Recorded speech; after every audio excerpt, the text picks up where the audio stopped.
Madam, तुम्ही makeup का करत नाहीत? उत्तर ऐकून तुमचेही डोळे नक्कीच पाणावतील.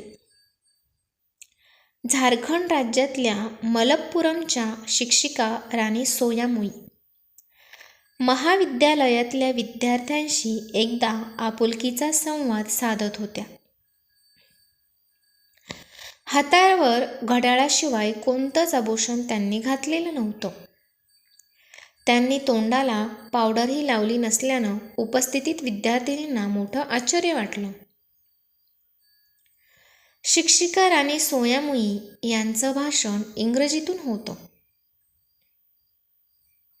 अवघी 2च मिनिटं त्या बोलल्या, परंतु त्यांच्या प्रत्येक शब्दात दृढ संकल्प होता. त्यांच्या त्या भाषणानंतर काही विद्यार्थ्यांनी त्यांना प्रश्न विचारले. तुमचं नाव काय? त्यांनी सांगितलं, माझं नाव राणी आहे. सोयामुई माझ्या कुटुंबातलं नाव आहे. मी मूळची झारखंडची आहे. आणखी काही विचारायचंय तुम्हाला? त्या विद्यार्थ्यांमधली एक सडपातळ मुलगी उभी राहिली. शिक्षिका सोयामुई म्हणाल्या, विचार बेटा. क्षणाचाही विलंब न करता ती मुलगी म्हणाली, मॅडम, तुम्ही मेकअप का करत नाहीत? मॅडमचा चेहरा अचानक पडला. त्यांच्या माथ्यावर घाम आला. चेहऱ्यावरचं हास्य अचानक फिकं पडलं. उपस्थित सर्व शांत झाले. मॅडमनी टेबलावर असलेल्या पाण्याच्या बाटलीतून थोडं पाणी पिलं. प्रश्न विचारणाऱ्या त्या मुलीला इशाऱ्यानेच त्यांनी बसायला सांगितलं. त्यानंतर त्या बोलू लागल्या. त्या म्हणाल्या, मला सतावणारा प्रश्न तू विचारला आहेस. त्या प्रश्नाचं उत्तर तुला एका शब्दात देता येणार नाही. त्यासाठी तुला माझी संपूर्ण जीवन कहाणी ऐकावी लागेल. त्यासाठी तू 10 मिनिटांचा वेळ देशील का? त्या मुलीसह सर्वांनीच तशी तयारी दाखवली. मॅडम म्हणाल्या, माझा जन्म झारखंड राज्यातल्या एका आदिवासी परिसरात झाला होता. थोडंसं थांबून उपस्थितांकडे पाहत त्या म्हणाल्या, कोडरमा जिल्ह्यातल्या एका आदिवासी परिसरात असलेल्या छोट्याशा झोपडीत माझा जन्म झाला. ती झोपडी पूर्णपणे कोळशांनी भरलेली होती. माझे आई वडील तिथं खाणकाम करायचे. माझे 2 मोठे भाऊ आणि छोटी बहीण होती. आम्ही त्या झोपडीत राहत होतो. पावसात त्या झोपडीतून पाणी टपकायचं. माझे आई वडील कमी मोबदल्यात त्या खाणीत काम करायचे, कारण त्यांना दुसरं काम मिळालं नव्हतं. ते खूप अवघड काम होतं. जेव्हा मी 4 वर्षांची होते तेव्हा माझे आई वडील आणि 2 भाऊ वेगवेगळ्या आजारांनी अंथरुणाला खिळून होते. त्यावेळी हे माहीत नव्हतं की त्या खाणीतली धूळ नाकावाटे शरीरात गेल्यामुळे वेगवेगळे आजार होत होते. जेव्हा मी 5 वर्षांची होते तेव्हा माझे 2 भाऊ वेगवेगळ्या आजारांनी मरण पावले. एक हुंदका देऊन मॅडमनी बोलणं बंद केलं आणि हातातल्या रुमालानं डोळं पुसले. त्या पुढे म्हणाल्या, त्यावेळेस आमचं जेवण साधं पाणी आणि 2 भाकरी असं होतं. माझे 2 भाऊ आजार आणि गरिबीमुळे हे जग सोडून गेले. माझ्या गावात डॉक्टर तर सोडा, साधी शाळा पण नव्हती.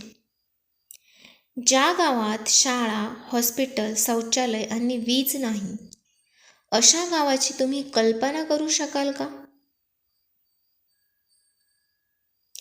एक दिवस माझे वडील भुकेच्या समस्येमुळे हाडाचा सापळा झालेल्या मला त्या खाणीत घेऊन गेले. ती खाण तशी बदनाम झाली होती. त्या खाणीतल्या खोल खड्ड्यात रांगत रांगत तिथलं प्लॅस्टिक गोळा करायचं हे माझं काम होतं. हे काम कमीत कमी 10 वर्षांच्या मुलांना शक्य होतं. आयुष्यात मी प्रथमच पोटभर भाकर खाल्ली. मात्र त्यावेळी मला उलटी झाली. ज्यावेळी मला प्रथम श्रेणीत असायला हवं होतं त्यावेळी मी अंधाऱ्या खोलीत प्लास्टिक गोळा करत होते. तिथल्या विषारी धुळीसह मी श्वास घ्यायचे. दिवसातल्या 8 तास काम केल्यानंतर आम्हाला एक वेळचं जेवण मिळायचं. तिथली विषारी धूळ आणि भूक यामुळे मी अत्यंत सडपातळ झाले होते. 1 वर्षानंतर माझी बहीण सुद्धा त्या खाणीत काम करायला लागली होती. एक वेळ अशी आली की माझे आई वडील, बहीण आणि मी एकमेकांबरोबरच काम करायचो. आई वडील बरे झाल्यानंतर ते देखील त्या खाणीत काम करायला लागले. भुकेशिवाय आम्ही राहू शकत होतो. मात्र नशिबानं आम्हाला दुसऱ्या प्रकारे त्रास द्यायला सुरुवात केली होती. एक दिवस मला प्रचंड ताप आला. त्यामुळे मी खाणीच्या कामावर जाऊ शकले नाही. मात्र अचानक मोठा पाऊस झाला आणि खाण पडल्यामुळे त्यात शेकडो माणसं मरण पावली.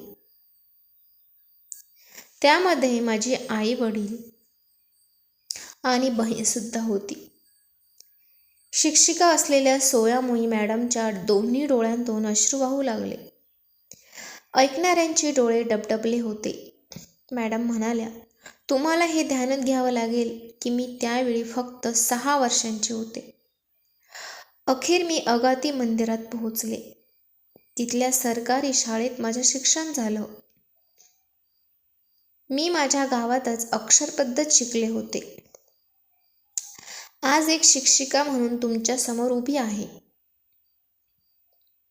आपण विचार करत असाल की या गोष्टीचा आणि मी मेकअप का करत नाही याचा काय संबंध आहे? त्यावेळी लहानपणी रांगत रांगत मी जे अभ्रक म्हणजे प्लास्टिक गोळा केलं होतं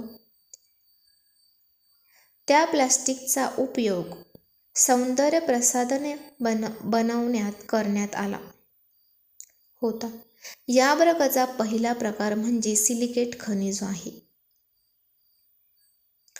अनेक मोठमोठ्या कॉस्मेटिक कंपन्या तुमच्या त्वचा उजळून काढण्यासाठी जे सौंदर्य प्रसाधनं तयार करता आहेत, 20,000 लहान मुलं स्वतःचे जीव धोक्यात घालून ते अभ्रक गोळा करतायत. लहान मुलांची गुलाबासारखी कोमलता, त्यांची जळलेली स्वप्न, त्यांचं विखुरलेलं जीवन, मोठमोठ्या पर्वतांमध्ये दबलेलं मांस आणि रक्त हे सारं मेकअपच्या माध्यमातून तुमच्या गालावर पसरतं.